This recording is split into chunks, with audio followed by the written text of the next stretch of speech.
South Park, Fractured But Whole.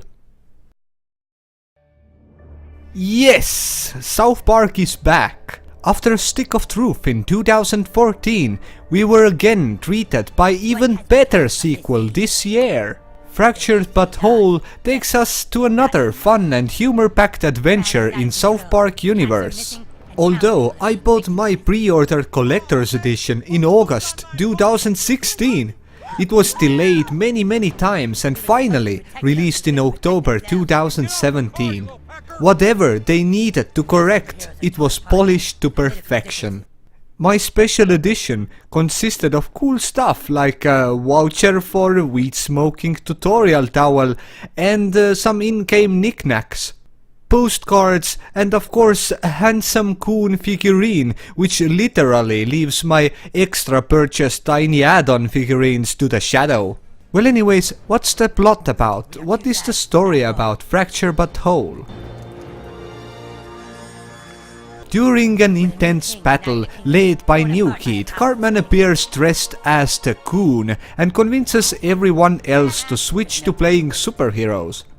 After getting the New Kid into hero persona and giving him a tragic backstory. We need to find out what terrible thing in your past drives you. You see, douche, all superheroes have a compelling backstory. It's from that backstory that their powers gain meaning. Let's take you back to when you were just a child.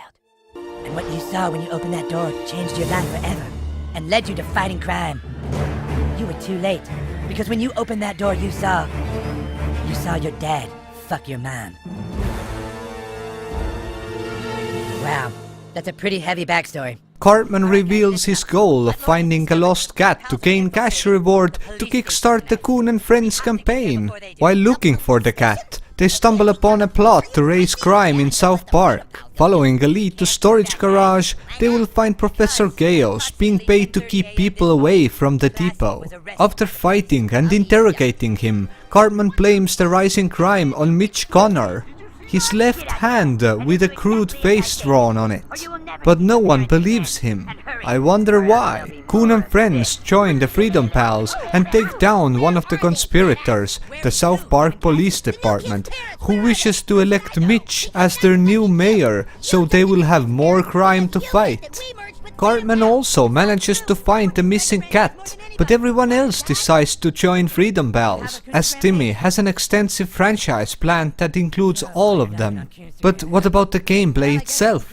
When you begin the game, you see extensive character creation with different looks and different costumes. You can buy, unlock, and even find new wardrobe in the open world. So this is especially awesome for the players who love to play dress up.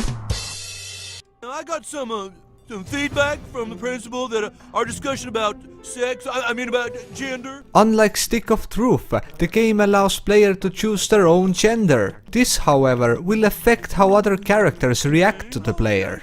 Fracture But Whole also features race customization, which is labeled as difficulty slider. Meaning, the darker you are, the harder it is. Maybe in life, maybe in game.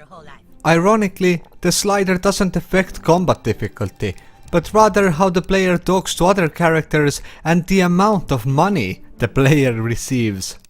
Game features time travel, many farts, and hilarious superpowers both by name and the action itself. God's grace is totally filling me. Combat mechanism has changed since the last game, now taking from the Creed system, with players being able to move around the Creed. You can't hide from this bouquet, honey. And of course, players take turns attacking and getting attacked. Players can also do a quick time event to reduce damage and fill a super meter. It kind of resembles chess a bit, where each individual chess piece has their own movement radius. So, you think you kinda outsmart us shitty ninjas? If main missions, side missions, and also getting new followers. That is the main aim of the I got game. 4 million followers as soon as I posted my first picture. You also have to collect yaoi pictures, which reek with homosexual allusions. You also need to shit all over the South Park. Yes, every toilet you see, even toilet that you don't see, needs to be filled with the highest quality turds. Poop in all of those and you are rewarded with a trophy. Platinum trophy is easy if you choose the most difficult settings from the start. That one I messed up, so I need to have a second run. All the boss fights are cool and epic, and when all said and done, you even have to beat Morgan Freeman. It took me few tries, but I finally managed to do it. Sadly, you can't visit Canada in this South Park, and that's the only negative I can think of.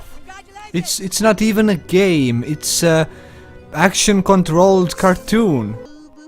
So, how would I rate it? What would I compare it to? The previous game? Or other games out there? Considering the fun that this game gave me, I feel that score 9 out of 10 is suitable. I'm Sillyllamaz and I hope you enjoyed the review. Till next time. You wanna get hacked? Oh, hey Eric. Oh wow, Towley. Thought you went to rehab. Yeah, I did, but now I'm back in South Park. Clean and sober, almost a year. Clean and sober, no drugs at all.